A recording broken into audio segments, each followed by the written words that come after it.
তো ইয়ার আর আজিয়ার মাঠ জিয়ান আছে ইয়ান হলে মুসলিম নেপাড়া রেস্ট্রা ক্যাম্পার এস ব্লকর জিয়ান কান বিরিসর পাশে মাঠ আছে যে মাঠের মাঝে ওকে টুর্নামেন্ট করলে টুর্নামেন্ট চালু করছি বলে S block 7 set futsal tournament 2026।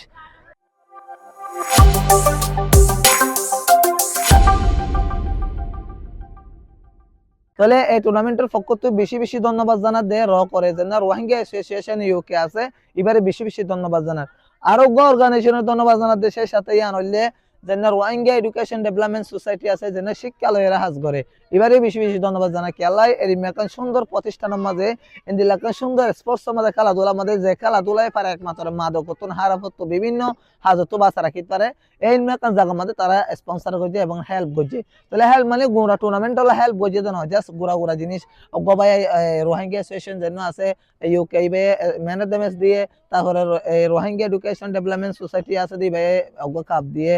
তাহলে ওভারঅল মিলে আর এই গুড়া গুড়া ভাই যারা খেলার তারা খুবই খুশিতে আছে এবং হারাফাজত বাসে আছে। তাহলে ইয়ানুল্লাহ টুর্নামেন্টের পক্ষ তো এবং রোহিঙ্গাবাসীর পক্ষ তো বেশি বেশি ধন্যবাদ এবং শুকরিয়া কৃতজ্ঞতা প্রকাশ করি। রোহিঙ্গা অ্যাসোসিয়েশন ইউকে যেন রক আছে অর্গানাইজেশন এবার নন প্রফিট অর্গানাইজেশন এবার সিভিল অর্গানাইজেশন তারপরে যারা আর রোহিঙ্গা এডুকেশন ডেভেলপমেন্ট সোসাইটি আছে এবারে বেশি বেশি ধন্যবাদ জানাই। তাহলে এবার রোহিঙ্গা মুসলিম নেফাডারেস্টে কেমন বর্তমানে তারা হাজ করে তারা অন্যান্য কান্ট্রির মাঝে অন্যান্য কেমন মাঝে হাজ করে। তাহলে ইয়ানাল্লাহ এই টুর্নামেন্টের পক্ষতুন আর রেজিস্টার ক্যাম্পার বাইনদের পক্ষতুন বেশি বেশি ধন্যবাদ এবং শুকরিয়া জানাই। সালাম আলাইকুম।